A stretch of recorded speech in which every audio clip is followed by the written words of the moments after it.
ଆଳୁ ଭଜା, ପଖାଳ ଭାତ, ଖଟା,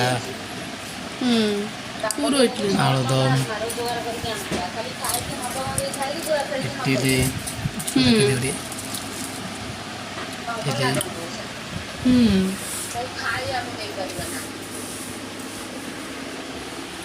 ଆଉ ମାନେ ଭୋଜି ଫୋଜି କରିବେ ନା? କିଛି କରିବେ ନା। ଶୁଣୁଛୁ ବା ଜୀବନ କୁନୁ କହିଲେ ଆମେ ବ୍ରାହ୍ମଣ 20 ଜଣ 30 ଜଣ ଦବୁ। ଇଟିଲି, ଆଳୁ ଭଜା, ପଇସା ଗୁରୁବାର ପଡିଛି। ଭାତ ଡାଲମା ଖଟା କରିକି ଖାଇଦିଅ।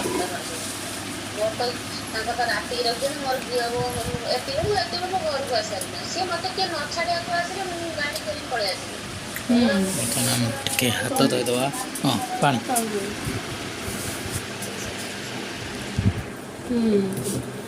ମୋ କଥା ଶୁଣିକି ତୁ ଆସିବୁ, ତୋ ବୁଝିବ ମୁଁ ଆସିବି। ନା ସତେ ସିଏ ଆସିବେ, ମୁଁ ବା ଯାଇ ଘରେ ରହିବି। ସିଏ ଆଇଲେ ମୁଁ ଆସିବି ଆଡକୁ। ମୁଁ ଗୋଟେ ଦିନ ପାଇଁ ଯିବି, ଯୋଉ 10 ଦିନ ଯିବି ସକାଳେ। 11 ଦିନ ମୁଁ ପାଣି ଦିନ ପାଣି 1ଟା 2ଟା ଲୋଡ଼େଇକି ଭିତରେ ରହିଛି। ଏଠିକି ଆସିବି, କାରଣ ମୋ ପୁଅ ଟ୍ୟୁସନ ବନ୍ଦ ହଉଛି। ଘରେ କେହି ନାହାନ୍ତି, ମୁଁ ବାଧ୍ୟ ଯିବା କଥା।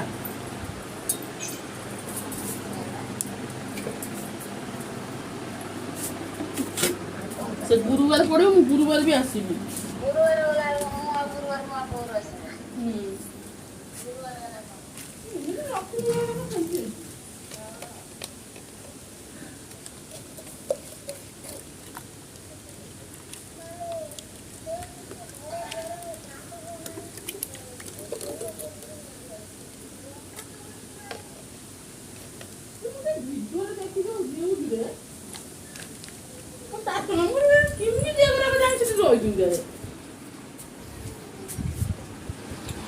ମୁଁ ବାହାରିକି ଦିଟା ଫୁଲ ପାଇଁ ଯିବି ସକାଳେ ହେଲା।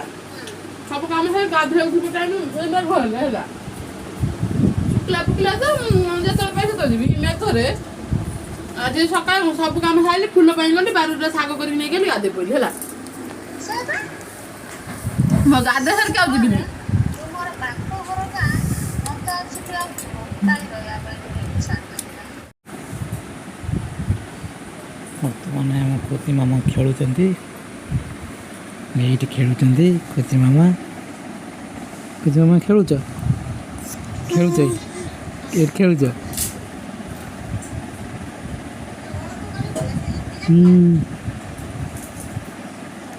ଏଇଠି ଖେଳୁଛ, ସେ ଖେଳୁଛ। ହଦେଣ୍ଡେ ହଦେଣ୍ଡେ।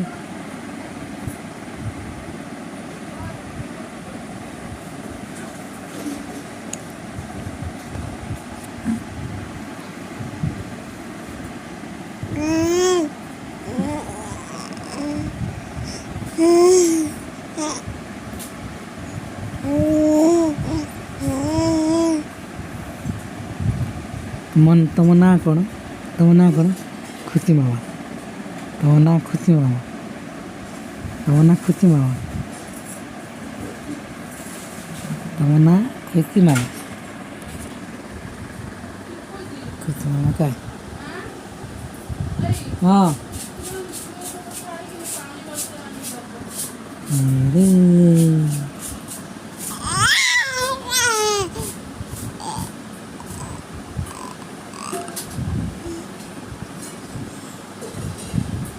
ନା ନା ନା ନା ଦିଆ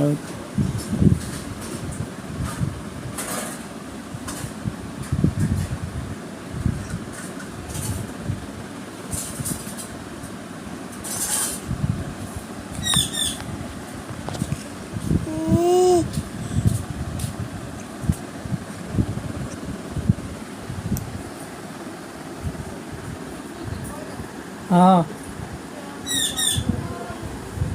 ପାଖକୁ ଆସ।